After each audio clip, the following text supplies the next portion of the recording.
Hey guys, it's Sean Salisbury here on Unpaved with Sean Salisbury, and it is the Premier Gold Studios. And it's opening day in baseball. It's the best opening day. My partner may have a little argument with me. You know, the Red Sox, who are going to, you'll see my World Series pick before it's over. But welcome in. I think this is the best opening day, not college football, not basketball, not the NFL, because it's broken up. And they could actually make this better. The opening day, the parade in Cincinnati. The truth is the Reds should be playing at noon wherever they are after the parade. People are there and then rolling along. And while Major League Baseball does own this day, well, March Madness is going to have a little say tonight because we are now down to the Sweet 16 and that as well. But I love this opening day. I think with all the way social media is, I don't know if you feel like it should be even heightened more with social media, but maybe because there's so much of it, it takes away from the excitement of opening day. Not for me, though. I friggin' love it, and I'll be in front of it all day long, watching them all, including the team I have on my head today as I watch them open their season against the Texas Rangers. Let's bring in JB. JB, welcome in, brother. This is my favorite month of the year because of March Madness and with the Masters right around the corner and the Kentucky Derby. Great betting month for me. I'm sure the same for you. But I just like the action of college hoops, which I think the college game. I love the NBA, but I'm more into the college game and betting wise. And I love the fact that opening day is now. It is a big deal. I wish it was a bigger deal. I know there's some places that are cold. They own this day, like the NBA owns Christmas Day. But baseball has an opportunity, JB, to own a lot of them, right? This day, Memorial Weekend, July 4th weekend. Hell, depending on the races, although football kind of takes away, the Labor Day weekend's a big college football weekend. But Major League Baseball has a lot of opportunities, and this is one of them.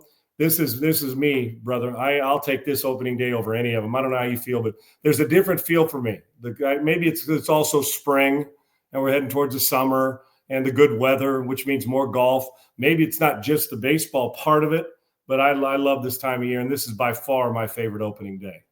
Yeah, you know me. I'm an LA Dodger guy. I'm an LA fan. Period. Lakers, Dodgers, Kings, you name it. But I'm gonna be honest, Sean. Let me ask you a question because I'm really seriously interested in hearing what you have to say. Is Google Calendar not on the Major League Baseball brass phone anymore? Because did they realize like a while back when they scheduled opening day that the Sweet 16 was in full fucking effect? I'm just saying, like, why are we combating the two? I'm not saying one's better than the other. I'm just asking you a question. Could we have started yesterday or maybe – I don't know. I'm just interested in hearing it. Maybe nobody gives a squirt's piss and everybody's going to watch their games. I know most of America is probably – not to be boasting or boastful, but you and I probably have multiple TVs and we're blessed to have it. Maybe a lot of folks have one TV like we grew up having and having to turn multiple channels, which is probably good for commercial ads. But for the viewer, I would like to watch the Dodgers and fucking Duke. I don't know. But I am with you now. People say, they can load it up on their computer. It's not this, JB. It's just not the same for me. And you're right, the outdoor kit. Hell, I'm one of those guys that built the outdoor kitchen before I built the doggone master bedroom. Me too. 475 inches side by side, a beer tap, the barbecue, all the stuff you want outside. It's a hell. I got not only beer taps and then a refrigerator to even ice down more cold beer drinks. And then I got the 4 TVs. And then I got the old school, I love ice tubs, where you put like the old school Clint Eastwood sitting on a porch. Yeah. Because I just think beer in a bottle in an ice thing, it's an old school like throwback thing. So I put ice in. So you don't got to move 4 feet. And when you do, there's another refrigerator in the garage filled with it. And then there's a refrigerator in the wine refrigerator that's filled with more beer. And then my fridge. So yes, exactly. And that's why I love it. There's, I don't know, wings. These nuts are filled up all over. These nuts are filled all over. These nuts, right all over your forehead. Just kind of, and you're that gif where the hot dog's hitting the girl in the mouth and on the nose, and that's your style. But you prefer the foot long. Everybody prefers what they don't have. Anyway, you got balls in your jaws. You got balls in your jaws out there. You're a hot guy, right? You're an Italian sausage guy, right? Yeah. Dodger dog. Well, there you go. Dodger dog. So with opening, I do love it. But to answer your question, JB, Mike, I'm with you. I think the same way. If you're going to capitalize, make it your day because you're sharing now. And listen, the one thing that goes into my mind, as much as I love opening day, if I was down to a one TV or at a bar where there was only one game going or baseball, I'd be like, well, damn, this is the Sweet 16. We're now single elimination. Baseball is not single elimination. You can lose 3 in a row and win the damn thing, or lose 12 of 24. They were 12 and 24, the Astros, to start the season. 12 games under 500, won the division. So the point here for me is, I'm with you. If you don't have multiple TVs, it's like, do you think this out? But the question is, when would you do it, JB? Start spring training a little earlier, and then you do it. And then regardless at this time, you're going to be competing. I know opening day would be different. You're right. If you just made it Wednesday instead of Thursday, so you're not competing with the Sweet 16. And I would imagine that you probably could have. I don't see why you couldn't. But it always falls on isn't it always on the third? Don't we normally opening day somewhere? Maybe it's not always on a Thursday, but it feels like they time it. I'd have to go back. It's not even necessary. I don't remember last year happening. Yeah, but that's what I'm saying, because sometimes the calendar changes and you're a week earlier, a week later. And they always start out with the Cincinnati Reds parade and the rest of that. So I don't know, JB. It feels like one day wouldn't harm a baseball season to start, and then you can dominate that. But the problem is day 2, you're still going to run into the Sweet 16 because the timing of it with the Masters right around the corner, made for TV stuff. You can't control it. I got a proposal though. Like, why don't I always wanted to know this, and I'm not being a homer here. My team, the Dodgers, happened to win it last year. But like, this goes for the champ. Like, why aren't the champs? To me, they should have the ring ceremony opening day as on their own deal. I think everybody should be watching the team that won it all, so we can aspire to be that guy. Like, whether the Houston Astros win, they should have opening day against whoever they play and do the ring ceremony and make it a bigger deal than the Dodgers ring ceremonies tomorrow. They start tonight against the Tigers. I was going to go to the game. I'm not going to be able to make it, but I was going to go to opening day. Had Tim Neverett on yesterday, the play-by-play guy for the Dodgers, and I'm like, tomorrow though, Sweet 16, Dodgers, the regular, all the other games will be played. Nobody's gonna watch the ring ceremony, Sean. I just, maybe there's so much pomp, and you're right. Maybe there's so much pomp and circumstance on opening day they didn't want to flood it with ring ceremony. It just seems to me that you're right, and the truth is they should be playing. The Dodgers should get to choose the time of day they want to play the game. Yeah. Like, they should say it's going to be at our place in Chavez Ravine. Okay, we're opening against the Yankees. How about the Dodgers Yankees opening would be a fucking nice sell? Yeah. You mean who played right? Yeah. Just like the NFL kind of likes to do sometimes, right? Yeah. And the Dodgers say, well, we want a day game. So you played at 1:05 Dodger time, or if they wanted a 3:00 game. And that game there, it's like the Rose Bowl. Yeah. The Rose Bowl's on by itself for a minute. Yes. You let them bask in their championship. And if it was the Astros or Red Sox or anybody else, and then hand the rings out when you introduce, because everybody gets introduced today. They're introducing all the coaches, everybody on the planet. So it takes a while. But why couldn't you have their ring ceremony at the same time where the Dodgers get to bask in opening day and dominate it at one? I agree with you on that. No question about it. You bring out the baseball in me, Sean, because you know much more and you cover it a lot better, more in depth. I guess it's different and I guess my only question to you is it not happening? My suggestion, because the Dodgers have a little bit of a more unique situation. They've already kind of played 2 games over in Japan, and now then they went back to preseason against the Angels, and now they're back to games counting. So apparently they're 2-0. Is that how? That's exactly right. Those games counted. So they go over there obviously for the global impact, and they've got a lot of Japanese players on their team, right?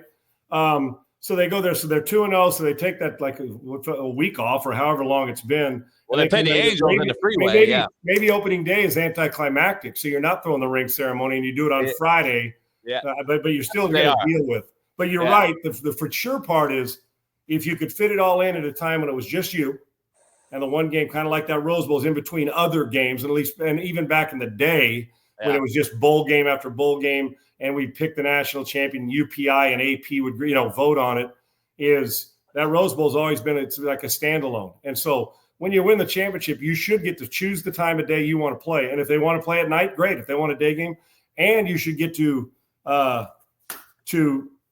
be the only show in town. I 100% agree. That's called part of the reward.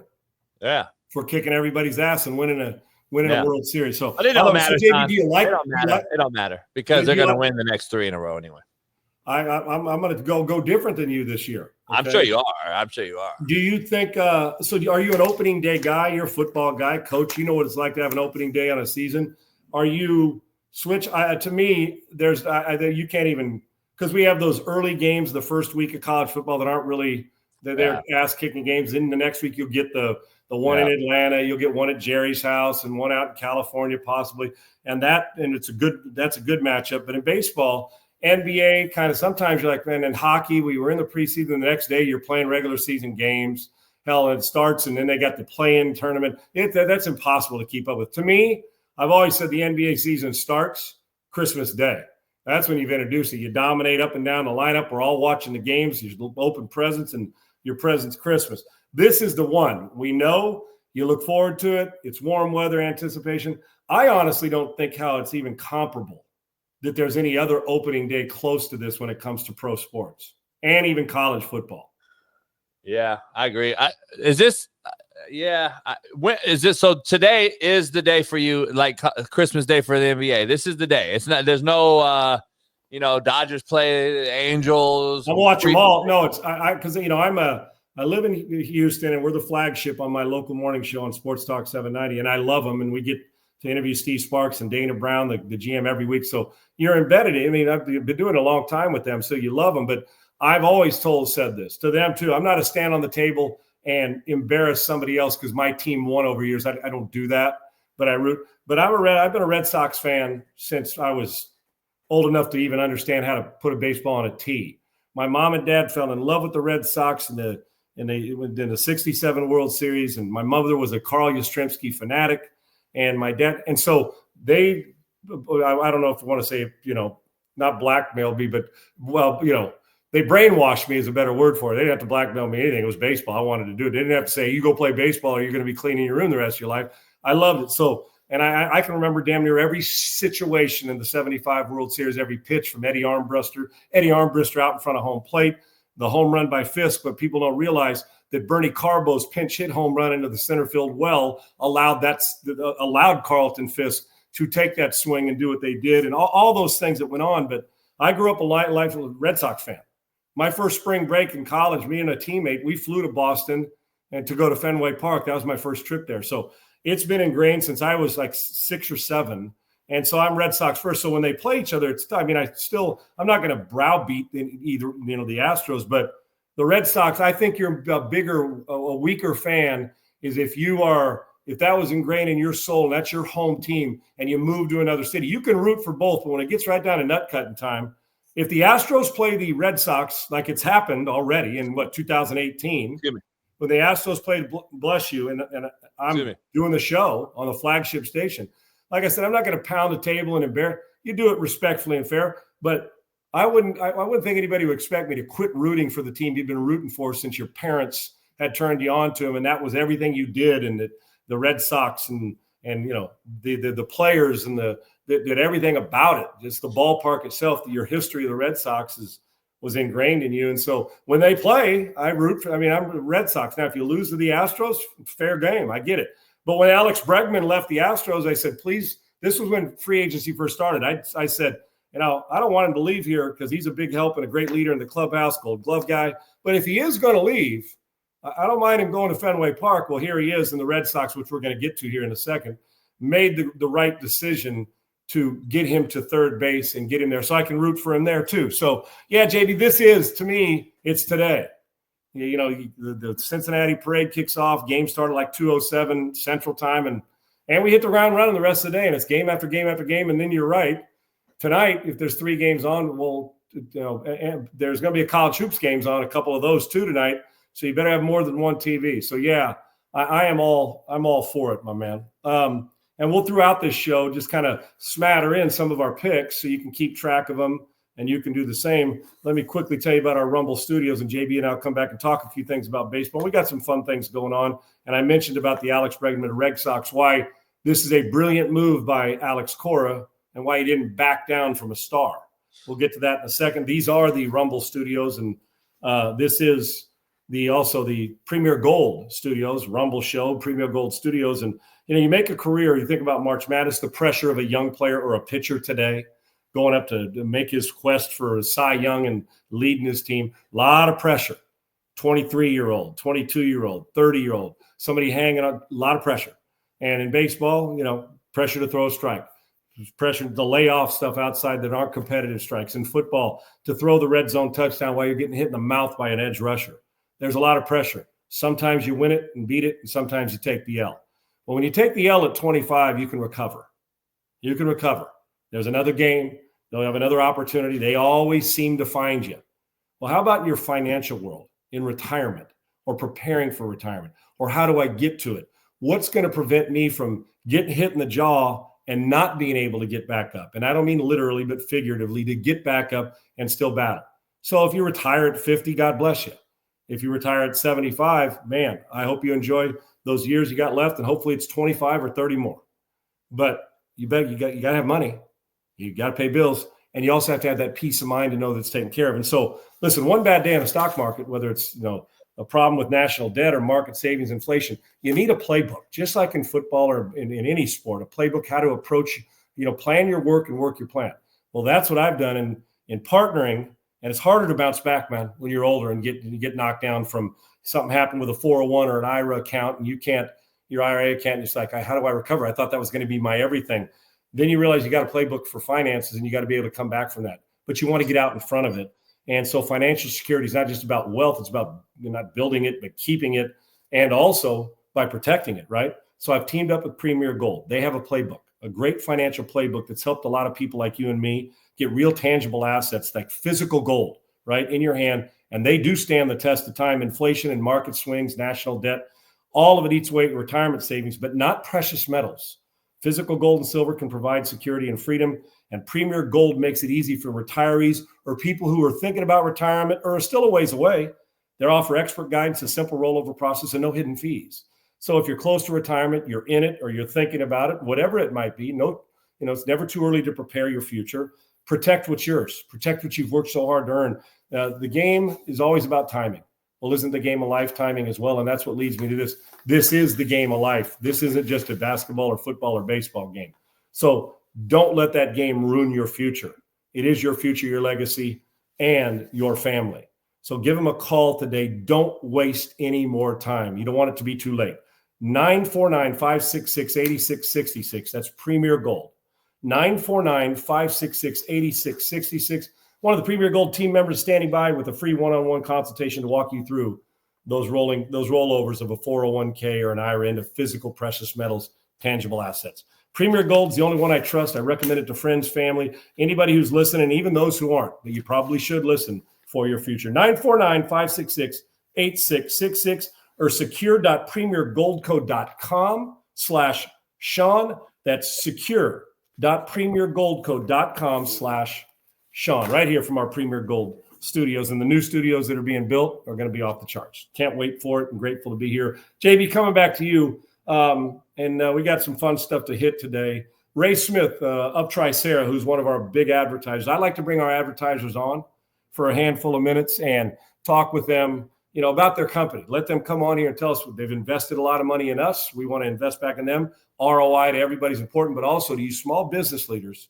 It's common. You small business leaders and small business prospective owners or owners that need cash and need to get it without it affecting your personal credit. Ray will come on, the CEO of Tryc, and explain it. We'll roll through it for a few minutes, and it won't be the last time he visits or anybody else from our guys from Spindle Tap, from Flash Funding, and also from Premier Gold. You'll hear from them all at one time or another or more than once.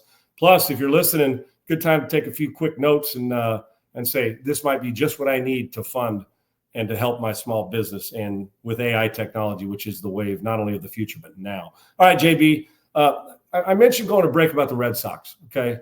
The Red Sox, and we'll pick our winners, division winners, and wild cards. We'll roll through that and our MVP, et cetera. But I think what Alex Cora did this offseason and during spring training was brilliant. They just, they paid Rafael Devers, who is a phenomenal hitter, and he's the face of the franchise, a lot of money, and rightfully so. The guy's a 40-plus home run guy. You're going to get his strikeouts, but he drives the ball, and he is a very one of the best hitters from his side of the plate in all of baseball, from either side of the plate, from any side of the plate, should I say. And he knows he pounds the left field monster going the other way, and he just does it all in Boston offensively. And defensively, he's a minus guy. He's an average player at best. He is not and when he came there, Alex Bregman during free agency said, no. I'm just paraphrasing. I'm not giving up third base. That's my position. I'm playing third base. Well, then you got Cora, who stays the course, and Bregman working at second base. Now, Bregman on the other side, offensively, his production's gone down a little bit the last couple of years. They're waiting for that, revitalization here in Boston, and he always hits great in Boston. He always has. So now he's there, and it's his home games. But he's a Gold Glove winning third baseman.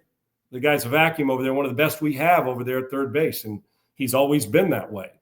Well, it's almost a waste, not that you don't need him at second base, but how do I make my team better? And in a time when superstars get all he says what he wants out, he says he is the third baseman. Cora steps in and says, well, what's best for our team? We love you. We need your bat, but you don't get to, and I'm paraphrasing this part of it, you don't get to talk us out of this unless you can play defense the same way. So I get great defense from Bregman, and hopefully a better bat, the bat that we saw back in 2019 that made him an MVP candidate. And then you get Devers, who can focus just on swinging the bat, and that's dangerous for any opposing team, and especially on this team that got better this offseason, adding Garrett Crochet. I mean, this team has got a real chance. But the message here is in Boston, while we love our players and superstars get a lot of say in all sports, but the say here is going to be what gives best for the team. And Alex Bregman at third and Rafael Devers, not with a glove in his hand at third base, is the best thing for the Boston Red Sox, period. And I attribute to those guys for not allowing a star to talk them out of it, because it'll weaken them on defense. Yeah, they're my favorite to win the East over the Yankees, especially the Yankees are going to start off a little bit slow and not being fully, I guess it's banged up, man. Cole's out for the year with the UCLA. They got that losing Soto. There's some problems there, at least right now, no doubt. Yeah, do you like what Cora did, saying, as good as Devers is, you take the risk of a brooding star that's pissed or that, but at some point in time, if you do that for one player, aren't you letting the other 25 guys know that this isn't about the team, that we got to cater to one guy? And I love Devers, but the right move was to put a bat in his hand and put a glove at Bregman's hand at third base. Yeah, Alex Cora has proven that he's quite formidable in that division as a manager already, right? I know we know the player he was, and he's kind of managing the same way, right? Like scrappy, innovative, kind of doing things against the grain. I don't know. A mix of analytics and feel, but also out of the box thinking. So he's okay with it, no doubt. Yeah, and I think he's making moves too, sending guys down that people were a little bit shocked about. They got a good feeder system going on right now. They got some young stars in Boston's minor league system that will somehow make their way to the roster this year, I would imagine. Now the Red Sox are hoping they don't have to, because that means you're healthy and you're playing great baseball. But that's one of those bittersweet things. Astros went through it for years, where you had great players down in the minor leagues and you were developing them, but they couldn't get to the major leagues because you couldn't break in with Bregman and Correa and Altuve and Yordan Alvarez, who was one who did break in, and Kyle Tucker, who broke in as well. His first 100 bats weren't very good either. So yeah, there's got to be space for them. Dodgers, Can you imagine trying to break that lineup right now? Look at Baltimore's young lineup of stars they have, and we've raved about Tampa. Of Toronto's lineup, but they have not lived up to any preseason expectations the last handful of years. And then these Red Sox. So these young players that you try to get on, you're like, man, they can't get to the field, even though you're dominating and probably playing down a little bit if you're a guy who's major league ready, but there's no room for you. So, hey, Sean, I know Bergman's a name on the roster. I get it, and all that, but Connor Wong, the catcher, how important is he with the rotation? I think Garrett Crockett's getting the nod. How important is the catcher though to this rotation day in and day out with the new, either whether it's a righty or a lefty on the mound? Is Connor Wong? By all indicate, he swings a decent bat, but command of a pitching staff, and I'm not so sure, JB. When Pudge Rodriguez was a great defensive player and a great offensive player. Johnny Bench did both. Piazza wasn't a great defender, but a great bat. Buster Posey, all those guys who you say, Joe Mauer for a while until his knees went. The guy who can Back to the Jaeger days. But also hit 320 and hit 40 home runs. But usually we don't see Yadier Molina, another guy, provided that. I can tell you this, having Martin Maldonado here during these World Series runs here in Houston. Listen, I might be able to step in and he'll get that clutch home run once in a while, but he's in $179, right? And for years, they just kept wanting to replace him. But you couldn't because the pitching staff, the command he had, that he knows what those guys were thinking before they think it. So you didn't, before we got the, in the year and we got the pitch calm but you don't need the pitch calm with guys like him because matter of fact, it's almost offensive. You call this, don't you dare shake this off, right? And Maldonado was tough love.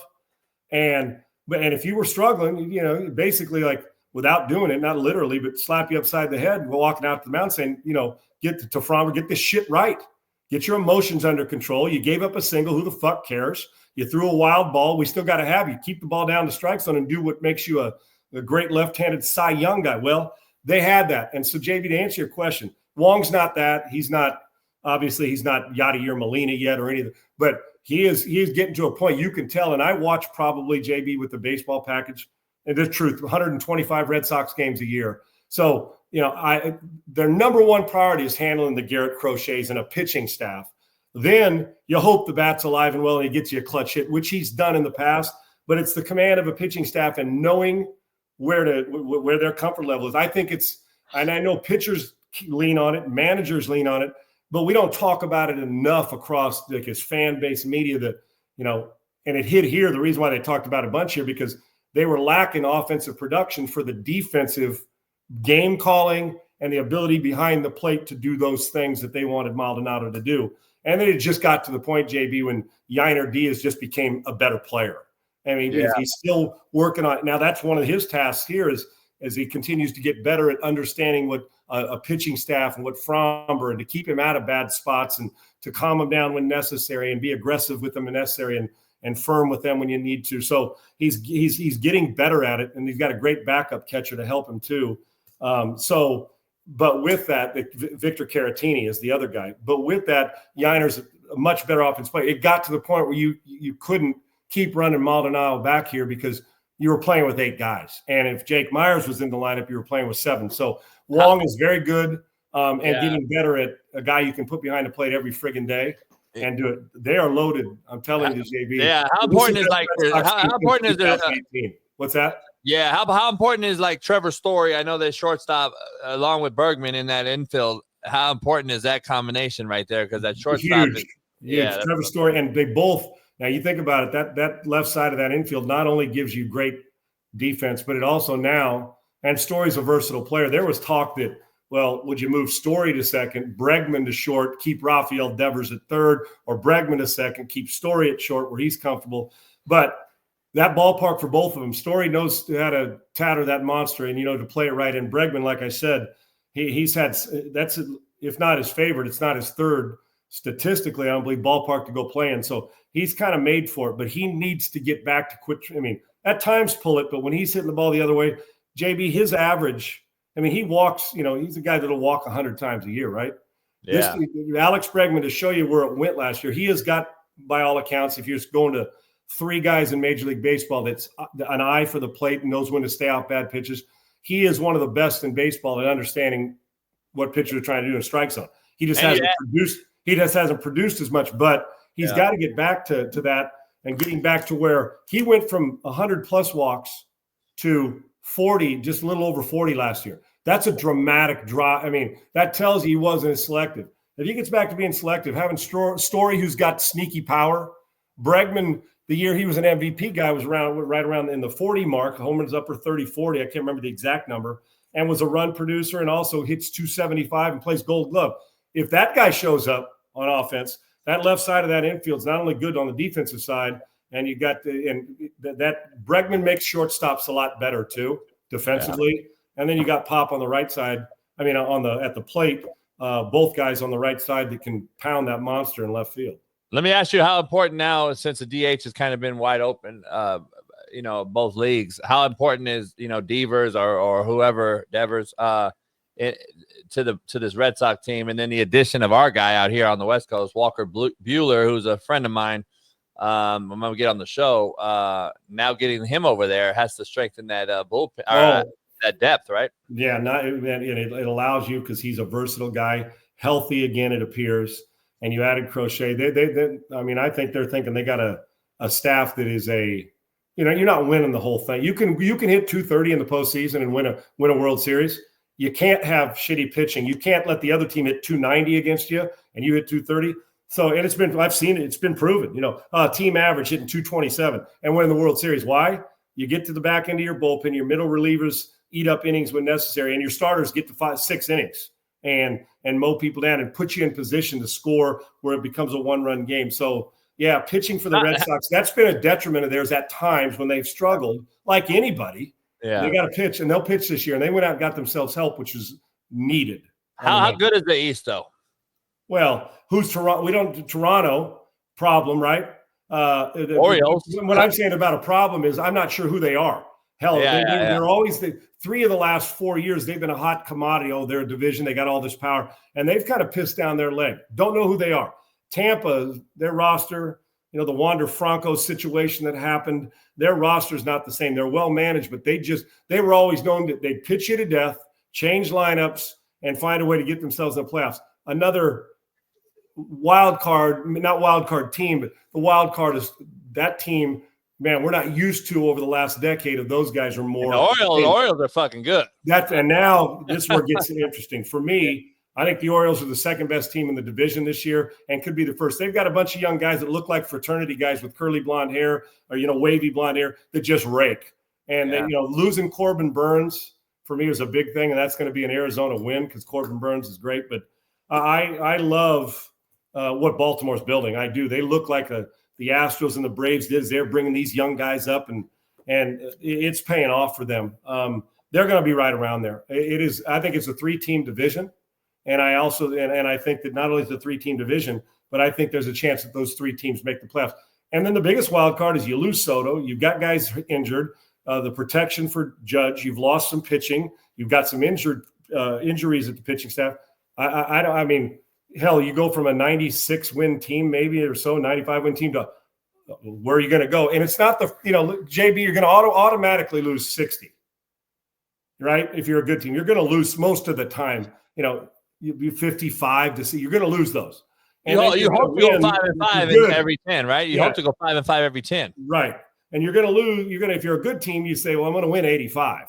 Yeah. So now we're at 145. What are you doing the other 20 or the other, 17 games to get to $162? And those are like one run games. That's exactly right. Leaving runners in scoring position, all those things. So the difference between that 85th win to the 92nd win means you're either going home or you're in the wild card.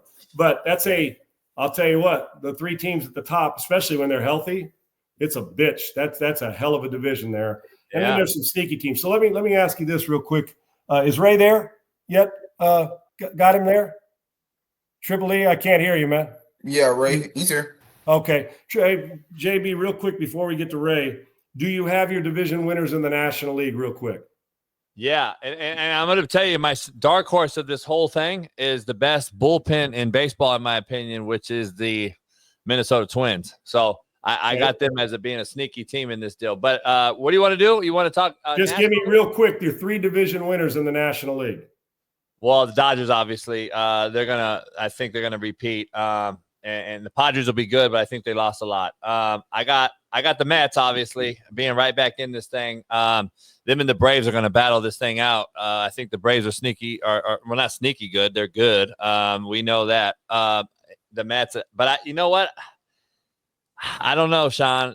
In the Central is my I guess my least experience. That's the toughest in both divisions to pick. Yeah, are the Reds? In both leagues to pick is what I'm saying. Both leagues. That's what I'm saying. Both.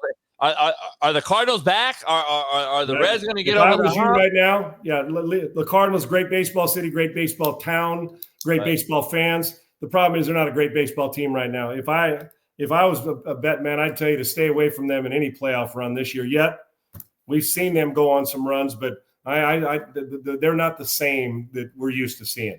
And that being said, it's still St. Louis, and their fans will show up, and they love their baseball team there, and rightfully so. Yeah. Who do you got in the Central? Okay, for me, I got the Dodgers was a no-brainer, although I think that division's tougher than, I mean, the Padres will be around. We know the Diamondbacks their front three from pitching staff, Gallen and Corbin Burns, and who am I leaving out? I'm leaving somebody out. Merrill. That's 1, 2, 3. That's going to keep them in the playoff hunt.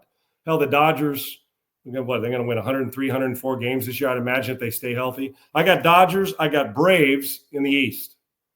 And then I got the Cincinnati Reds. I labored the Cubs are the favorite. There's some really a lot of people like the Milwaukee Brewers and the way they're managed, and nobody ever talks about them. But the Reds and Dela Cruz, who is so good. I'm a huge Tito Francona guy.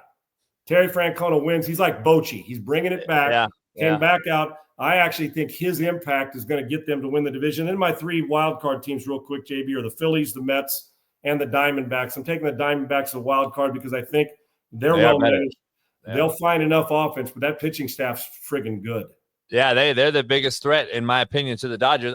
The Cubs won 90 last year, Sean, but they hadn't been to the playoffs since 20. Are they going to have an inconsistency in the next few years, or are they going to win 90 again and come out of the Central? That's my question, I guess. If they get to 90, you may very well win that division. I think they can. And adding Kyle Tucker, who's a 5-tool player in right field, a healthy Kyle Tucker. Talk about a team that's got a good manager, and Counts the majority, and maybe it's not the majority, of people who follow baseball, I think they have the Cubs a lot. It's crazy because I see Cubs.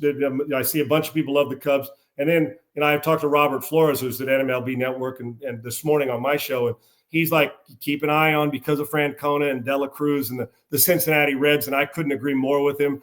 To mention the Brewers don't get talked about enough. I would say the Cubs, I don't even know what the odds are to win the division. I would say that they're the leader, but yeah, JB, you know how it goes. They're going to pitch, and they're going to have to pitch, but what are they going to get out of Kyle Tucker this year? If he's healthy, you're getting 30 home runs. He's going to hit 285. He's going to steal 30 bases, and he's going to play good outfield for you and be the 2 or 3 hole and driving in I like it's one thing going to decline. That's the thing. The difference. What's that? Is Dansby Swanson going to continue his offensive decline? I don't know. If he can give me 260 and 25 more home runs and play decent defense, former number 1 pick with the Arizona Diamondbacks. And before you go, I know you got to get. Yeah, he still got pop. I was going to ask you, how big was that Craig Counsell get from, especially a rival in Milwaukee, to come on over there to Chicago? Milwaukee let one get away who's really damn good, and he didn't have to travel far to get where he's going there. What's it? A couple hours through Kohler, Wisconsin, and getting up to Chicago. I think it's a great get. And I think managing in baseball, it used to be the American League felt like it was a little easier because of the DH. Well, now both leagues have the DH, so maybe a little less pressure on double shifts and all that, or double moves and double moves in the lineup, and a little less pressure. And the DH takes pressure off your guy having to hit, no doubt. But Craig Counsell knows how to manage. This is a good get by the Cubs, and he managed some really good teams in Milwaukee, knows how to win. Pretty low-key guy, and I think he'll fit well in a great sports and baseball town. We'll get right back to JB and I picking the American League and our MVPs. Let's get out to my guy, Ray Smith. He's the CEO at Tryc. We've talked about AI funding. Ray, welcome in, my man. Hey. First and foremost, I need to thank you for the partnership and not only this partnership, but you, the advertising here and making a difference and changing things for small business owners in the blink of an eye, but also to include me and being a partner and being on your board of directors. So I'm really looking forward to it. And thank you for joining us here today, my man. Man, I love it. I almost canceled the show when you started talking bad about the Cardinals, because I've been a Cardinal fan. Never talk bad. Just temper your excitement this year, because I don't think, although you still got to go visit to that ballpark in the entertainment area and watch Cardinal baseball, but I don't think they're ready for this run this year. But never talk bad about him. Mike Shannon was like a second father to me. Tim, from the Shannon family, the broadcaster. So no, they can lose 140 games, and I still love the Cardinals because of the family and the rest of it. So there you go. Yeah, I've been a fan since Whitey Herzog was the manager. And, there you go. Ozzie Smith is my brother, my uncle. Just kidding, but it's great. Let's get to this about we're in a time, entrepreneurs, small business owners. when I say AI, when somebody asks me, what's Tricera? What is this AI Tricera? What do you say to them? We say that most people don't understand about business credit, and there's a lot of entrepreneurs that are out there and they're struggling so bad. And one of the things I want to bring up is when COVID happened, all the business owners put their whole life into saving their business and helping their employees, getting the phone calls from, hey, I don't have toilet paper and all that kind of stuff. Everybody thinks that's in the rearview mirror, but actually it's not for the business owners, because the business owners have damaged credit and they're still trying to finance their business using their personal credit. But there's an untapped market out there using business credit and only on the EIN number, and no one understands how to utilize it. So we have a platform. You put in your business information, just your credentials, your business name, your address, a phone number, email address, and our AI system goes out into public record and finds what the lenders are actually looking at. So when you're sitting in front of that bank lender, we show you what they see and why you're getting denied. So our whole motto is know you qualify before you even apply. So you put in that information, you use our AI tool, you scan your business, and then it gives you a report, and you know what to fix, but you can always know that you're going to qualify for those loans. And with AI, the way it is now, actually, if you call the office, we have an AI agent. She's very helpful. She'll give you knowledge 24/7, and she'll book an appointment with one of our specialists. So we're using AI, and you got to be in the forefront, because if not, you're going to get left behind. Ray, with that, I mean, you see a lot of money pouring in, this golden age kind of thing that I know you're going to get to of America, but you see investments pouring in, investors in America. So how much does that mean opportunities are more off the chart for the small business owner and they can capitalize onto it? I mean, why would they blink on this opportunity? They're going to get left out. So I lived in Vegas in the time in 98 to 2004 when all the big casinos were being built, and there were 6,000 people a month moving to Vegas to build the casinos.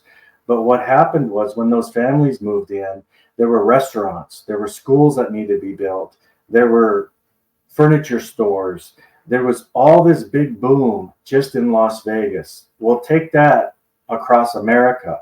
And that's what this golden age is. When you hear 500 billion is going to be invested in AI technology and data centers and X amount of jobs are going to be created, well, those people that take those jobs are going to need schools. They're going to need restaurants. They're going to need printing stores. They're going to need clothing stores. Whatever your passion is, you have an opportunity right now to take advantage of that and be a part of the boom. And so there's a lot of entrepreneurs. The spirit, man, I've talked to over 200 businesses just this year alone, because I get on the phone and talk with them. And the energy. So I know you have viewers out there. They're thinking about starting a business. I'm telling you right now is the best time ever, because you need to start now to take advantage of what's coming. CEO of Tricera, Ray Smith, joins us here on Rumble in the Sean Salisbury Show, Sean Salisbury Unpaved. Ray, we talk about, and you can explain this, the golden age mixed in with the silver tsunami. When somebody brings that to your attention and all the money that's out there and going to change hands and move, what does that mean? Golden age intersects with the silver tsunami. What does that mean? Well, now you just piggyback on what I said. The silver tsunami is the baby boomers that are retiring or selling their business. There is $68 trillion of wealth going to be transferred from 2020 to 2045. And those baby boomers are going to retire and pass that wealth on to generations. So I'm talking to you, the entrepreneurs out there on your show that want to start a business. There has never been a time like this, ever, because they're going to sell their business or retire, or it's going to close. And so if you want to start a business now, it's easier than ever, because there's so much opportunity out there. You don't need to go through the grind to do a startup. You can get the funding and go acquire a business that's already operating. And then the silver tsunami, that older generation, look, the three things that we tell people they need is money, marketing, and management. We help you with the money. We'll help you get marketing. And the management is that wisdom from that silver tsunami, those older people. Look what you're doing, Sean. You're taking your history and you're passing it on to the next generation of superstars coming up the ranks. So that's what coaches do. Right. So that's what's happening right now with that silver tsunami and the golden age meeting right now. Ray, with that, I mean, I know there's the different phases of raising capital. First off, so people understand, just real quickly before we get to this last point, that I need you to explain to our listeners.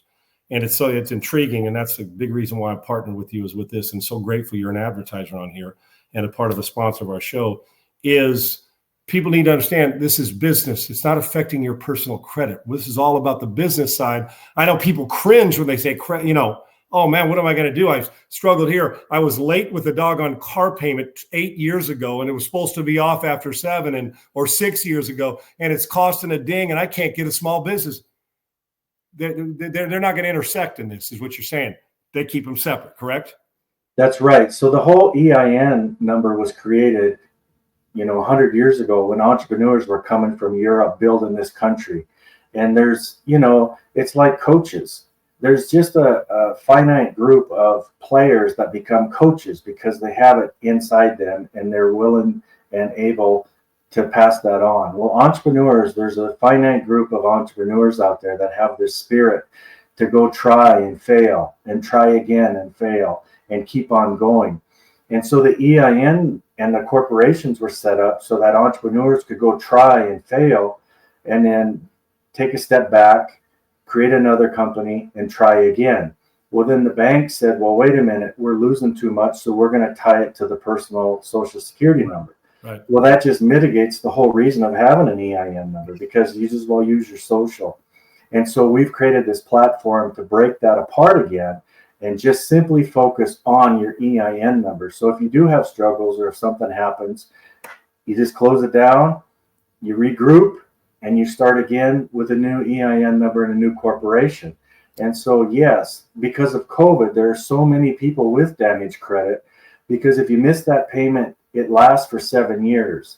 If you had to file bankruptcy or had a collection and a judgment on your record, it stands for 10 years. And I'm actually working with Congress trying to pass that law to fix this situation.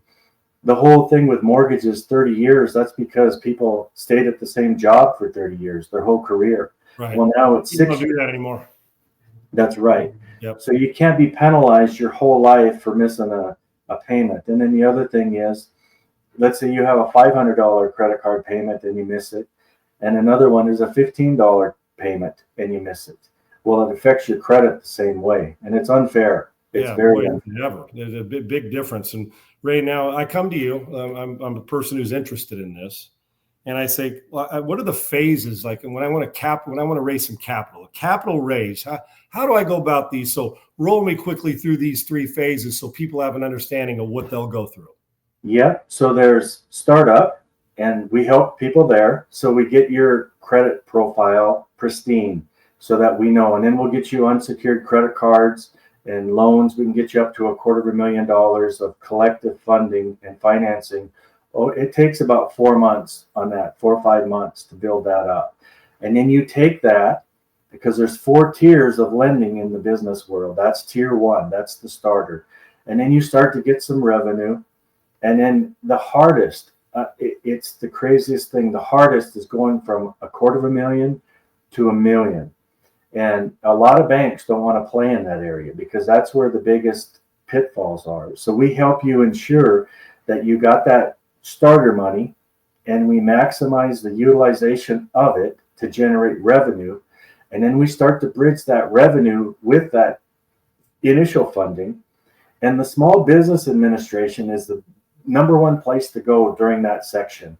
They have $44 billion to give out to entrepreneurs and small business owners, but only 30% qualify because they don't have their business credit profile the way it needs to be. And then once you get that, then you take your revenue and the history of your initial credit, and that's where you start to get institutional investment. Or there's a lot of family investment groups out there that will fund your business. Starts with $1 million all the way up to 5, 10 million. And then when you get that and you deploy it right, or if you have a nice running business, you can even franchise it. So you put a package together and then you sell franchises. You're a franchisor instead of the franchisee, which is a good thing at times. Both are good, but franchisor is not a bad thing. All right, Ray, let me ask you this. Yeah. I'll let you go here.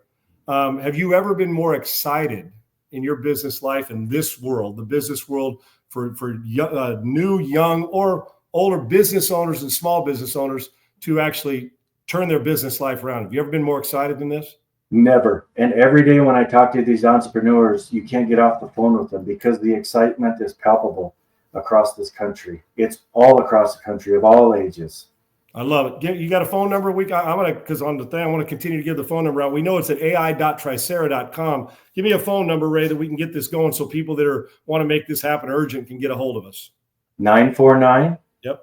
919 5100. 5100. We will take care of it. My man, this won't be the last time. Great presentation. And for those that, I don't even know if we need any more teaching. I think we have a pretty good idea how to get that business and get that credit right and let AI do its thing. Coaches, quarterbacks, they need time in the pocket. CEOs need money in the bank to make good decisions. And that's what we're here to help. This money is good money. Let's go do it, Ray. We appreciate you, brother. Thank you very much. Appreciate your time. We'll do it again. Great explanation. Thanks, John. Appreciate it. The CEO of Tryc. And remember, this is the golden age of America, and it means unlimited opportunity for business owners.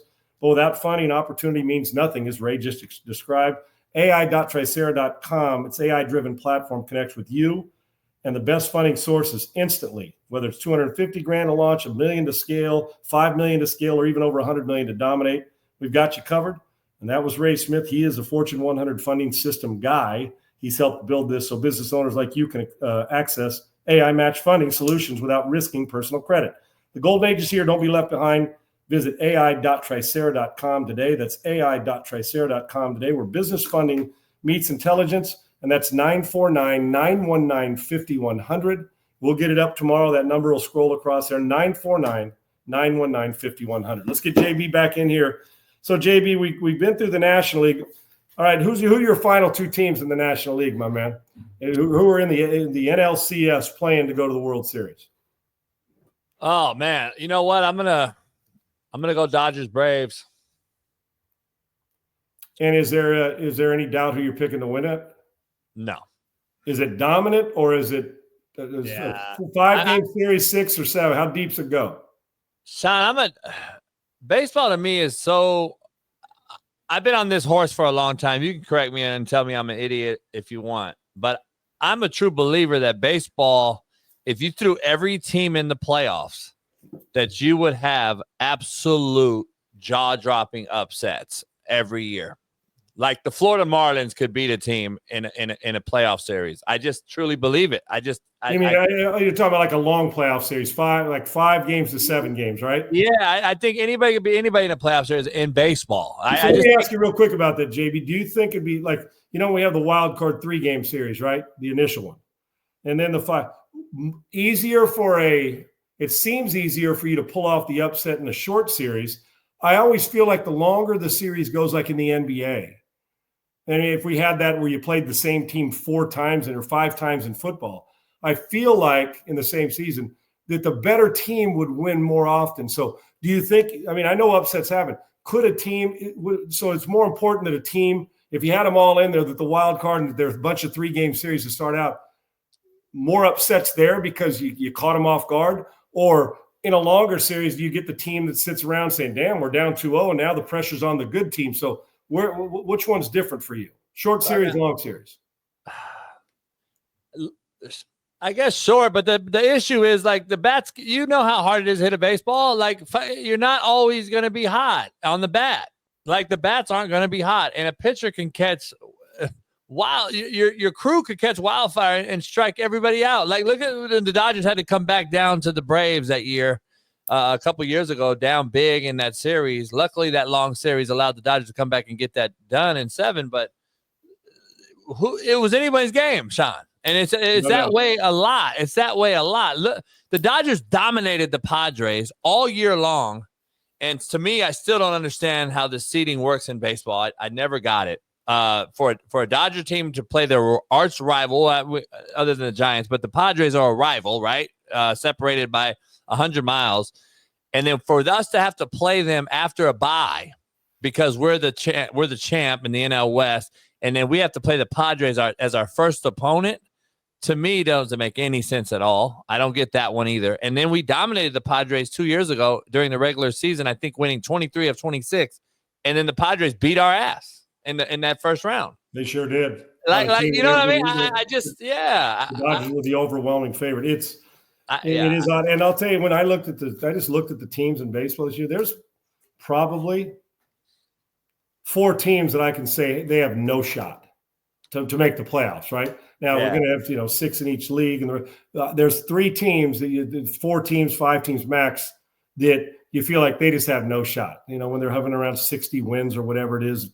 But you go through Kansas City and Detroit and in the NL, I'm curious. In the NL, who would those teams be? Would it be the Rockies and the for me in the NL? I think it's the NL. I think it's under talked about teams. Even though I think people respect the Brewers, I don't think they're getting talked about enough. I definitely, while Francona's there, it's heated up, and Ellie De La Cruz is going to draw attention to it. I think the Cincinnati Reds can be dangerous.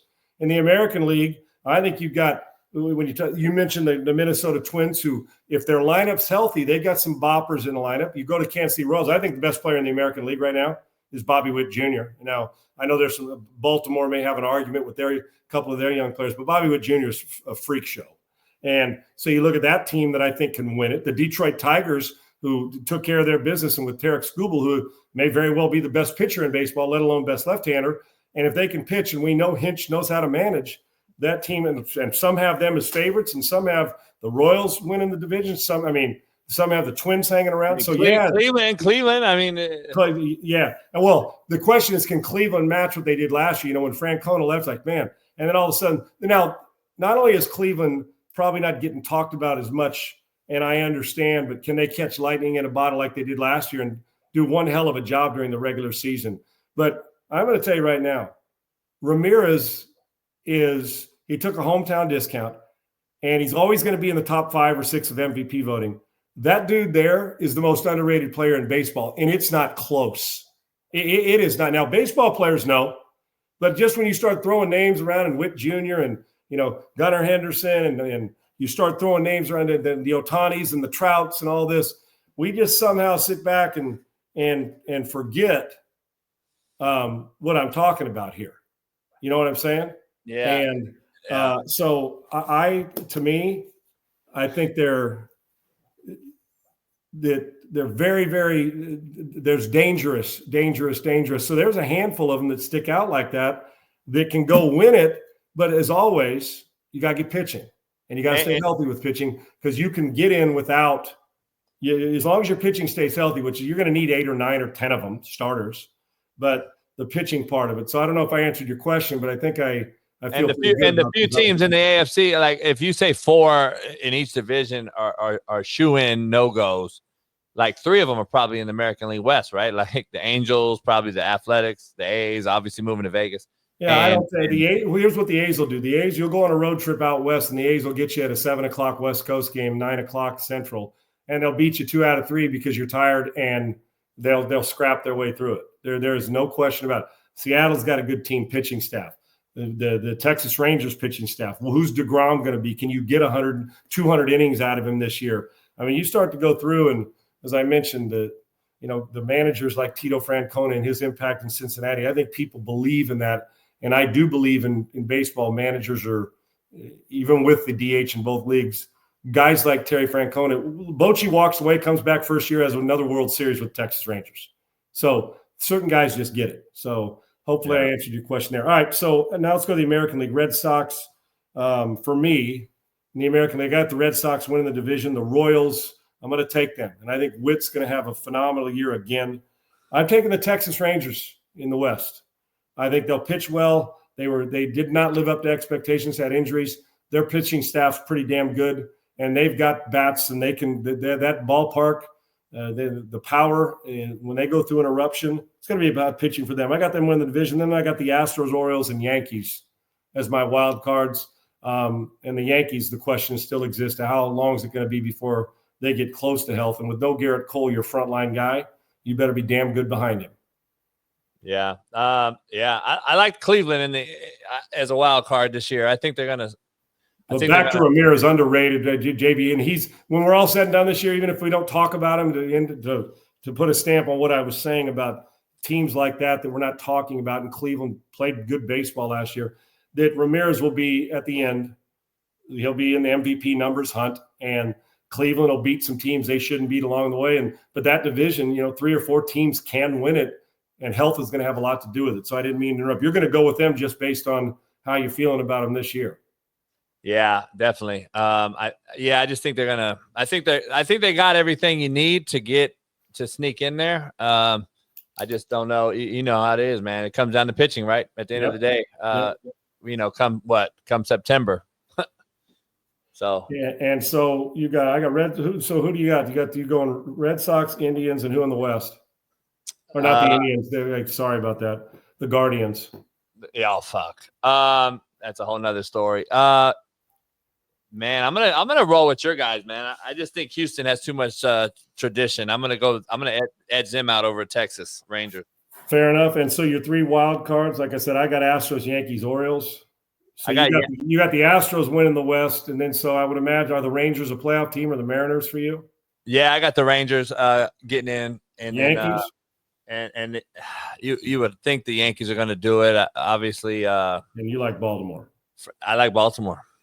Okay, so who's the 2 teams coming out of the American League that battle to get to the World Series? I've actually got the Red Sox and the Rangers in the ALCS. I'm gonna go rematch. I'm gonna go Boston Yankees again, man. I'm gonna go Boston Yankees. I just think the Yankees got too much pride, and they got to taste it last year. Aaron Judge is just too strong of a guy in that locker room. I think they get healthy middle of the year, and I think they catch a heater, and they'll make it interesting in the East. And I think they'll end up getting in as a wild card, like you said. But I think they'll end up winning because anyone can win, in my opinion, especially when Aaron Judge at the plate. And I think they'll get healthy midway through the season. Sox or Yankees in the World Series? I'm gonna go Boston this year. I'm gonna go Boston. I got Dodgers getting a little revenge. Okay, so the great, and by the way, neither JB or I have talked about our picks going into this because I have the Dodgers and I have the Red Sox I got the Dodgers beating the Braves. It was the Phillies Braves. It's kind of 6-1 half dozen the other because I love the Wheeler and Nola. I love the swagger of Philadelphia, the players. I just do. There's, Schwarber and Harper there. I don't think they ever think you can beat them. Yeah. So I think Philly's going to loom, and that pitching staff, especially when they run out their front line, their first 3, they're damn good. So, and the Cy Young's going to come out of there too. But I'm going to take the Braves here. My morning show, I kind of wavered between the 2, Braves and Phillies. So either one, I think I took the Braves, but regardless if it was the Phillies. But I got Dodgers beating the Braves in a good series. And I got the Red Sox beating the Dodgers in 7 games in dramatic fashion. I think the Red Sox will get them. It's tough to win back-to-back. There's no more team loaded than the Dodgers. But then the big reason you mentioned the pitching and adding Alex Bregman and Garrett Crochet, who is my American League Cy Young choice this year to win the American League Cy Young. And in the National League, I've got Zach Wheeler. I just think in Philly, he's friggin' lights out. So I'm going with him. Sean, I go with Brett Boone on the show, and I talked to these Major League Baseball guys. I got a good friend that's playing for the Cardinals and Keenan Middleton, middle reliever. He when all the pros talk about how loaded this team is and how they can actually be a team that can go on and win 3 in a row, if not more. Oh, they're loaded. There's no doubt.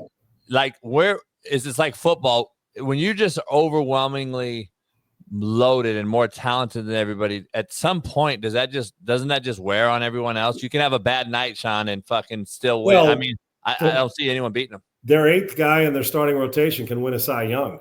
That's what I mean. That's how deep they are. And you're going to have Ohtani coming off later on probably in the year and having to pitching if he wants to. And then you have the luxury of taking a guy like Kershaw in his 18th year, who's a Hall of Fame, first ballot Hall of Famer, putting him in the bullpen. No.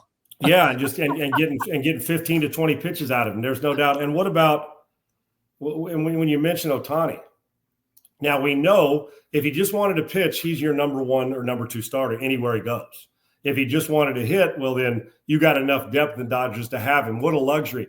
Think about it. With that staff, you could actually say, you know what? We'll take a little pressure on the front end. Ohtani, you're going to be the 5th starter. You're going to go every 5th. You're going to be the 5th starter. And you got, he can throw it 100. He's got more than one pitch.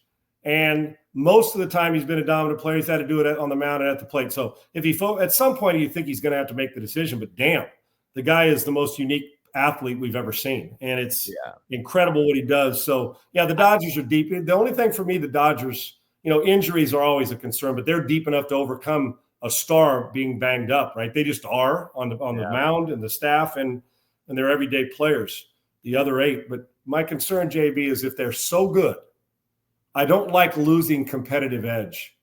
That team that rolls in and let's say they're at 103 wins with a week to go. Yeah. And the next competitor because Arizona, they can beat the Giants, Arizona.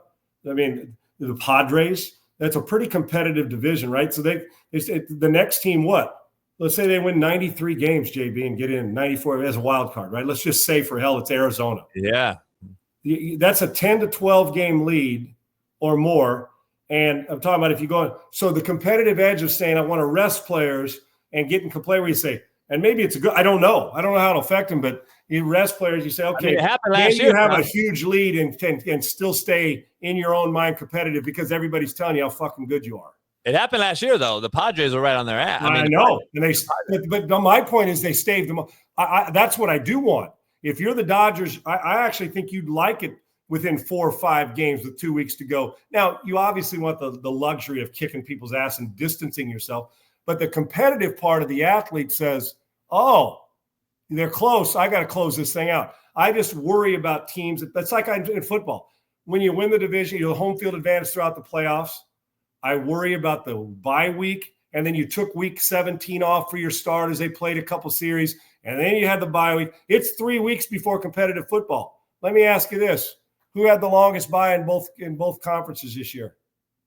Who won the most games in the AFC this year? The Chiefs. Did they win a Super Bowl? No, I know. And in the NFC, Lions.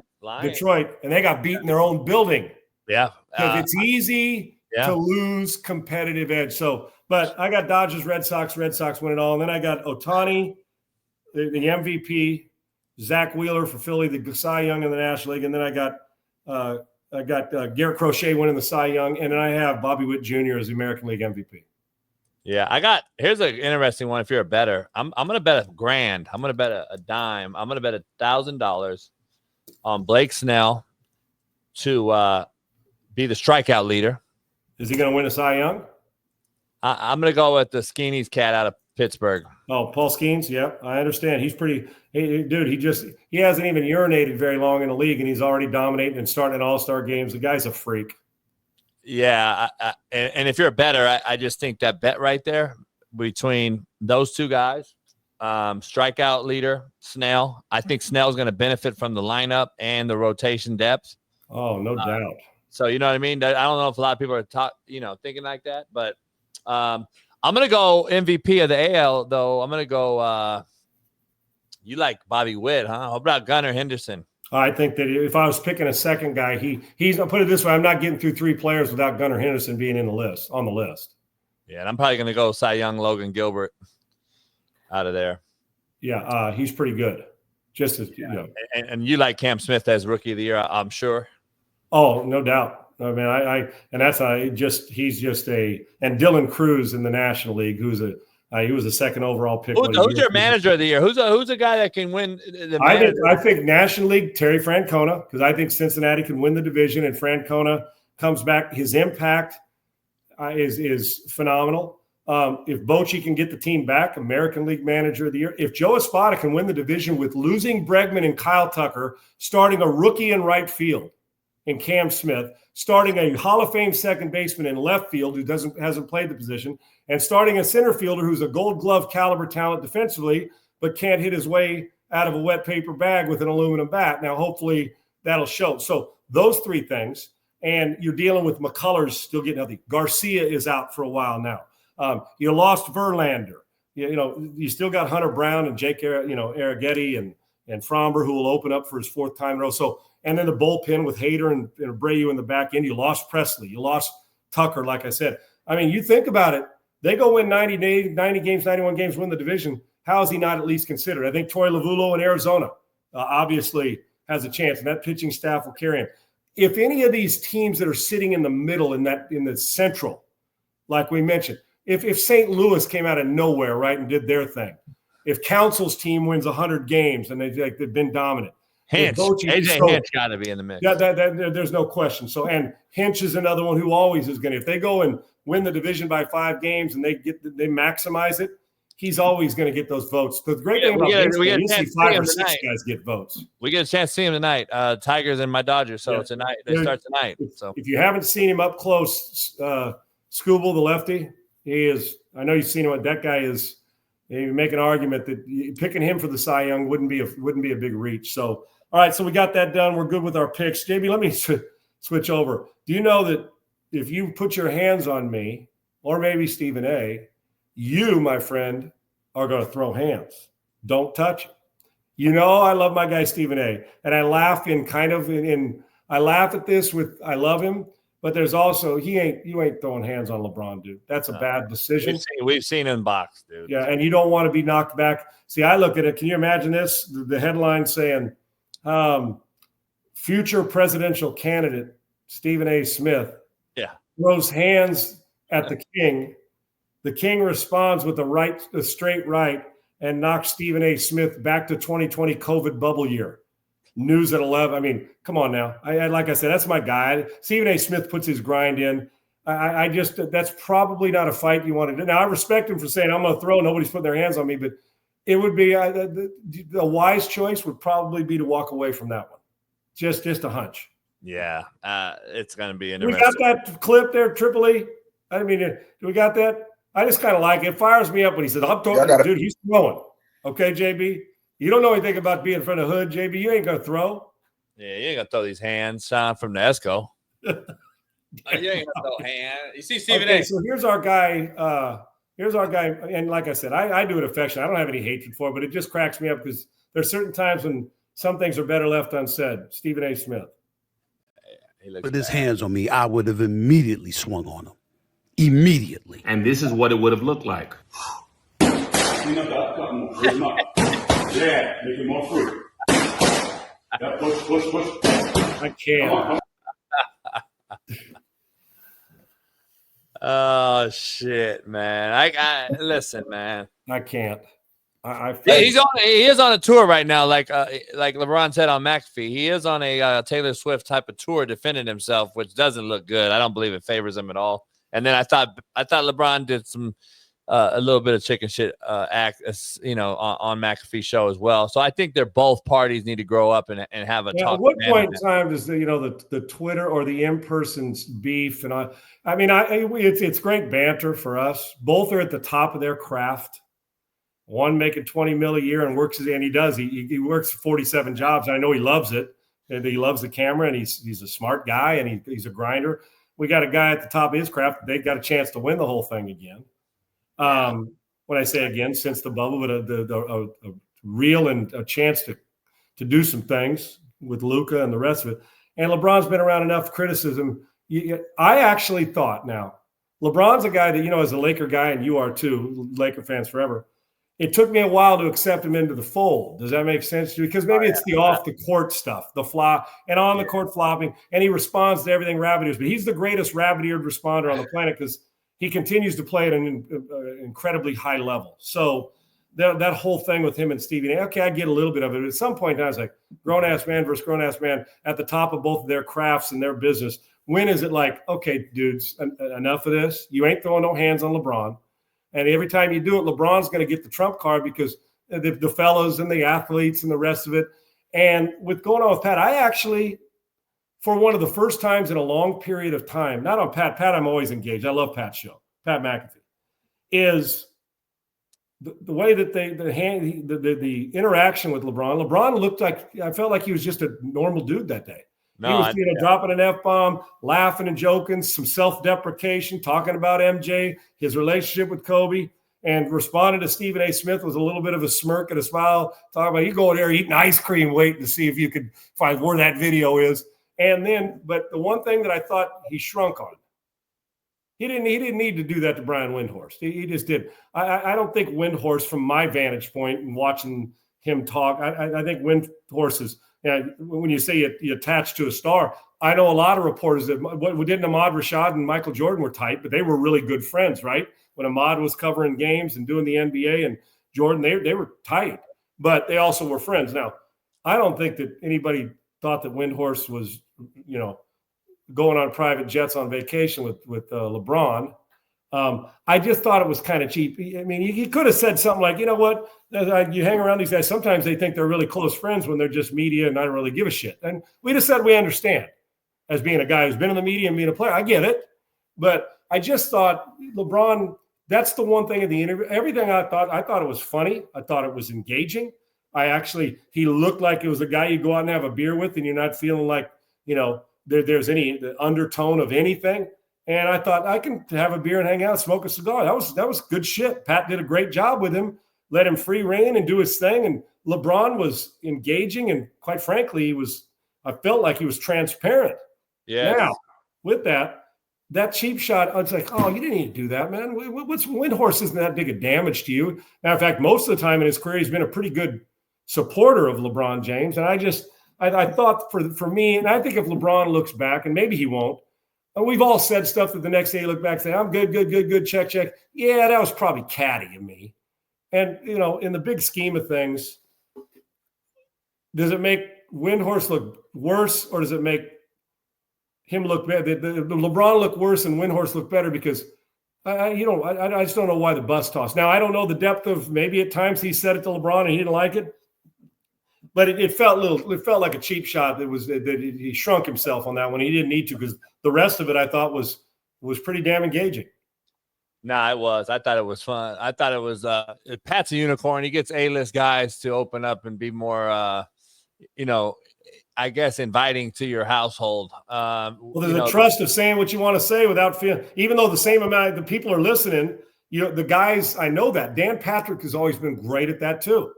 When I've been Dan working next to him and been a guest, and we're friends, but he's got this easy way of no long questions, get to the point, but making a guy feel like, oh, Dan, it's just me and you sitting in a room now, so I can empty the bucket, yet the people are watching.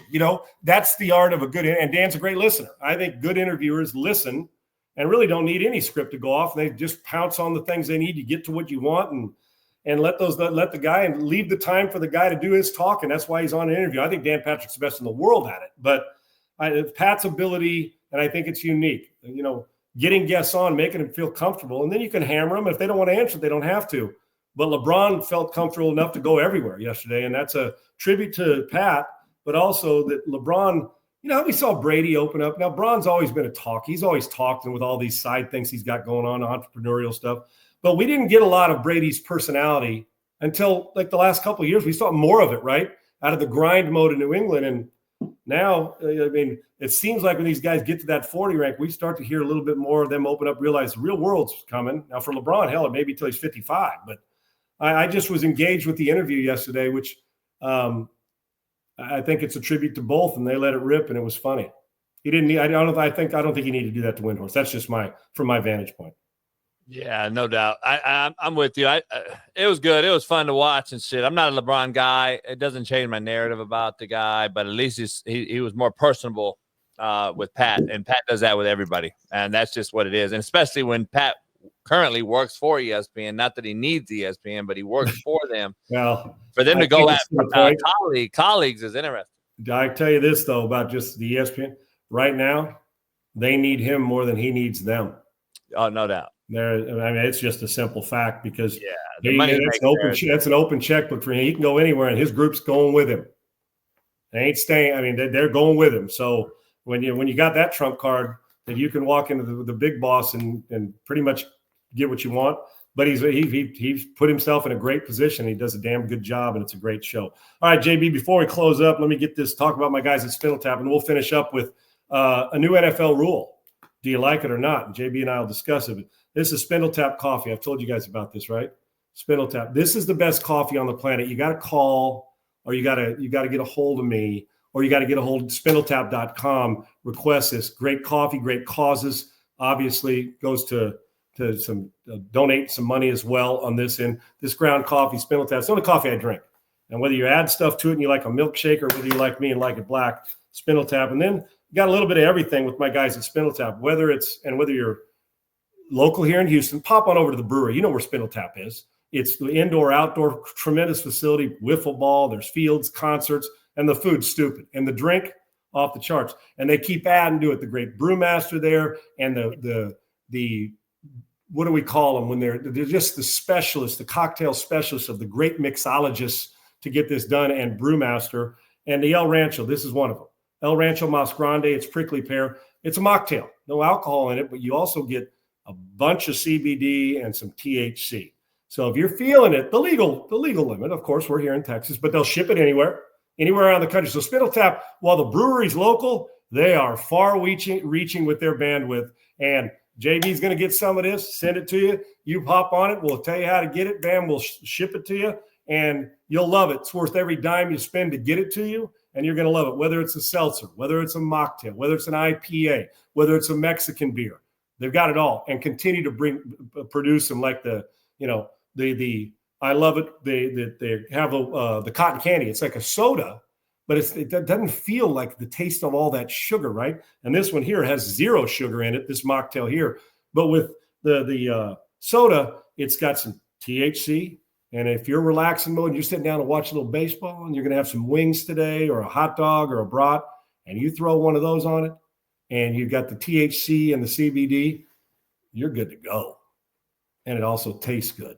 Isn't it nice, the fact that while you're enjoying it, a good cold beer or a mocktail, that it's like, oh, it not only tastes good, but man, it sure feels good. And do it all responsibly. So those are my guys at Spindle Tap. If you're in state, boy, you know where to go. If you're out of state, let's get you stuff sent. Anywhere you are, they'll send it right to your doorstep, and you'll be feeling good to get it, and you'll be feeling good after you drink it. So Spindle Tap Brewery, Spindle Tap Beer. It's spindletap.com. Listen, you've got brews. They've got everything you need, from the brews, the beans, and beyond. So order now. Get a hold of me at Sean Unfiltered on Twitter, and we'll get you set up with the people who can get it to you. Or go to spindletap.com. And if you're out of state, you're going to get the same treatment if you're right across the street from Spindle Tap. Spindle Tap, spindletap.com, Spindle Tap Brewery. My guys, and phenomenal coffee for the next day after you've had that good mocktail. All right, JB, back to you and me. So, and I mean, just the final thoughts on the Stephen A. and LeBron. Is it played out? Are we done yet? Yeah, I'm done. I'm done with it. It's a All joke. Right, new NFL rule, CeeDee Lamb rule. Okay, I know you like him as a player. We're no longer allowed to swipe your nose or wipe your nose, as they say. It's a Bloods gang sign, and CeeDee Lamb does it often in games. So he says he'll have some new material, but he'll also there you go. He doesn't like it. There you go. That's the NFL rule, and it'll be unsportsmanlike conduct, 15 yards, if you do that at any time during the game. All right, JB. Normally, I'm good with celebrations as long as you haven't pre-planned your celebration that uses up your time more than catching a ball or running into the end zone, that you spend more time celebrating it before you know how to, and then you screw up because you don't know who to block because you haven't been paying attention to it. I love a good celebration. I think so. Matter of fact, I think that I love when it's a good team celebration. A guy does something funny. I don't know why we try to take those away, as long as it's not making a mockery of something or of your teammates and, celebrating over somebody. But listen, gamesmanship's part of it. So I'm all good for a celebration. I've also been a teammate with a guy like Marcus Allen who didn't celebrate. Dropped the ball, got back there, played against Barry Sanders, didn't. So I don't care either way. I really don't. But there are certain parts of the rules, like the throat slash. I don't know what good that's done, and people have been punished for that. But with this, now that you know it's a gang sign, it's kind of a two-pronged thought. One is, if we knew this already, why did we wait so long for a Bloods gang sign? And then how can you be against getting rid of something that is probably not sent? And you and I both know people involved in this, correct? With where we grew up, simple. But I can tell you this, just the rule on the field I'm talking about, wrong message. What do you think? Yeah, I think it's more of a rapper thing. I don't know any Bloods that I know did that shit. The It's NFL, that's why. But I should preface this by saying that's what the NFL is saying, that is gang signs from the Bloods. Now, the NFL, crazy. JB, growing up, going to school going to school in Los Angeles, being from Long Beach, you from Compton. I personally, until I saw him do it and did research, I had no idea that that's what it was. Yeah, it's a YSL. I think it's a rap. It's like a rap thing. It was a deal. Let me ask something. If you and I did this, are they going to say we're snorting coke? Probably. Well, I don't know. If you're a slot white receiver, is that what you're saying? He gets in the end zone, and he could say, "No, it wasn't a gang sign, man. I actually truly have a runny nose because I'm not very fast." Which one is it? We've both been under center. We smell some badussy. Yeah. Right? You know what's funny? I have never some bad. Well, then you know what? Scrub your hands, okay? If you're faking a funk on a nasty ass dunk, scrub your hands before you get in that huddle. Okay, I don't want to hear about your pregame sex life on your fingers, nasty ass. It's like, no, it's a joke. How about we get some fucking full-time referees and worry about the fucking shitty refs? How about we worry about that first? You mean like full-time, meaning if you have another job, you can't be a ref. You full-time, you're making $250,000, $300,000. You pay them a little more, and so you can't go be a lawyer or a doctor. And then, oh, by the way, your hobbies, you got to go ref an NFL game on a Sunday. And then the 9 months off, guess what you do? You ref other leagues. $10 million in your other profession. But you ref other leagues if you're not going to do anything. And you study tape like the players do. Yeah, you fucking clinic. That's what we used to do. You go clinic and you do. And how about study biomechanics so you can realize that a guy moving 20 miles an hour with 15 pounds of gear on can't cut him to a sudden stop and lower his crown. He's not Keanu Reeves in The Matrix where he can stop in midair without hitting him. Yeah, what a novel concept. And then you can only hit him right here, a 6-inch spot. Like 20 miles an hour with 15 pounds of gear, I can fucking target him right here. Or I'm going to be suspended for targeting that. Yeah, maybe you go study that shit.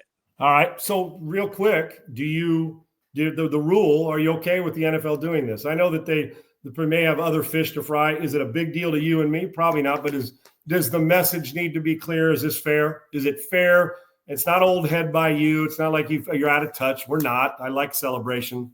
But are you okay with this? The message that it sends is saying we're not going to do that anymore. Yeah, I'm either way to me. It doesn't really matter. I wasn't going to see that, Sean, and go, oh, fuck, I'm appalled. It really doesn't matter to me. I'd rather fix the fucking kickoff rule. Which is friggin' brutal. It sucks.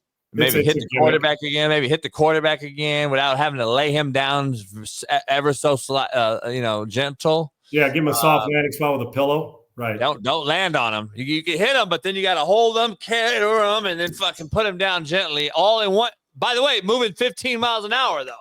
So, you heard Warren Moon say yesterday, he'll take his era over any era, and that the rules, no question, he respects today's quarterback, but no question. He said, Warren Moon yesterday, his generation has a much better chance of playing great football in this generation. Oh, yeah. Than this generation going back and being able to handle that generation. You agree? Oh, fuck yeah. It's not even close. This generation is the worst I've ever seen in my life. I'm not going to talk about leather helmet days and all that, but I'm just talking my lifetime. There's no question. Yeah, I can't say it. You're not getting any argument out of me. And what the rules have done, I'm sure there's plenty of tough guys, but the rules have enforced being softer. Yeah. And we continue protecting the quarterback's one thing, changing the integrity of football is another. And we are there, which we'll discuss, I'm sure, ad nauseum when football season starts again. And the analytics, Sean, and the stats. It's a part of it. There's no doubt. They ruined the Warren Moons, though, to me. Oh, yeah. Because Warren Moon goes, let's say 65% in his era, passing completion percentage like an Aikman. You were off the charts, 63, 64. That was the barometer. But we knew what those throws were. It was fucking dig out of quarters coverage, right outside the outside backers. Fucking, he heard the ball come by his ear. Comebacks at 22. Back to 20, yeah. Another safety coming down to knock your dick in the dirt. We don't get none of that anymore. And now it's dink and dunk. And these guys are 80%. Everyone thinks they're the best thing ever. And I haven't seen them. What about the guy that's 49%? That's what I'm saying. 52% guy that dinks and dunks. I we've lost that part of it. But, it's a lot of sideways football, JB, and you and I both know that. And but Warren Moon, and Warren comes at it so humbly. He looks like he's about 40 and could still play, obviously. No shit. The dude can rip it, and he has nothing but respect. But I can tell you this. When he told me, what's Warren, mid-60s, upper 60s, he can still, if you didn't have the tape on him and watch the ball come out of his hand, you're still like, man, who's that dude throwing it? Well, he's only thrown for 8 billion yards, and to have to face race issues that he did trying to make him play positions he'd never played in his life, he stuck it out, won a bunch of Grey Cups, and now is in the Hall of Fame, and is precise and dynamic a teammate as I've ever had as far as preparation leading up to a game. JB, real quick, let's get out of this one now. Tonight, thanks to Ray Smith, the CEO of Tryc, explaining small business owners. There's money out there. Get over there to ai.tryc.com. BYU, Alabama, Maryland, Florida, Duke, Arizona, Arkansas, Texas Tech. Real quick, I know we have our brackets, and we're figuring out the folks who are leading the bracket. We'll obviously get to that and make sure and we'll be back tomorrow. But with BYU, Alabama, is there an upset in here you see happening tonight? BYU, Alabama. BYU, Alabama. Arkansas, Texas Tech. I like both of those. I'm taking both of those in upsets. Who else plays today? Duke, Arizona. I like Duke, actually. You know why? The money is with Arizona as an upset alert. Remember, Arizona in this tournament, I'm gonna be honest. They put Coach K out multiple times. Obviously, the Lute Olson days, and even more recently. Arizona has a Duke's number in the tournament if you look in the history of things. And I'm just saying, if there's anybody, in my opinion, other than Houston in the final or Houston down the line, Arizona is the team that is the most scary towards a Duke team. And if you're going to bet money on it, I'm taking Arizona tonight in the upset. Maybe I'm an idiot, but it is what it is. Scared money don't make money. I'm going to try it. That's right. And all money ain't smart money either. No. That money don't make money either. Yeah, I'm betting all four of these games, JB. And real quick, BYU, the way they're playing, I'm betting your money, so it doesn't matter. Yeah, has a legitimate chance. BYU against Alabama. I expect something, but I also know that Alabama is so athletic that they can win the whole thing. Maryland, Florida. Maryland coming off all that emotion. Florida has been curb stomping people for a handful of weeks now, but. That's the blowout. I got Florida. I think it's I think it's one of those where they can win by double digits late in the game. I am with you on that one. That feels, well, if Maryland's coming off that, can they handle the emotion? They're a 4 seed. They're good. Florida's really good. Arizona, Duke, I can see that one being pushed to the limits, but Duke is playing at an incredibly high level, obviously with the best player in my mind in the country. And this is the one, the Arkansas Texas Tech game, because I can tell you this, you're playing a 3 seed in Texas Tech that's really good. Make no mistake, Arkansas is not a 10 seed. I'm going to tell you that after playing in the SEC. I've mentioned that. I think that's going to be a great one. That's a later one tonight. BYU, Alabama will kick it off. You got your opening day. You got your brats, your dogs, your cold beer, your drink, your cigars, your TVs. You got opening day and March Madness. What's not to like about this Thursday and tomorrow? Great way to start it. JB's got the Dodgers beating the Red Sox. I got the Red Sox beating the Dodgers in the World Series. We will be back at it tomorrow. Talk Sweet 16. Talk more sports, and I assure you something will happen in sports today. Somebody will bitch at somebody else, and we'll have something funny to laugh about. But I can tell you this. Is this real? Is this real? Is this Dax news really happening, or is it bullshit? No, I'm seeing a lot of reports. From the trade to Cleveland? I'm seeing a lot of credible reports. I'm just curious. Well, guess what we're going to do? Discuss it tomorrow, and who knows what will happen tonight. Enjoy your opening day. Triple E, Laura Palmisano, Craig Larson. Behind the scenes, Triple E dominating as always. For my man JB, we'll have a lot to talk about. Opening day, the best opening day. Enjoy it. Have a cold one. Don't drive. Be safe. And eat a bunch of dogs and brats. And make sure you put ketchup on your hot dog. We'll see you tomorrow here on Unpaved. I'm Sean Salisbury for JB and Triple E. Appreciate you guys more than you know. See you tomorrow.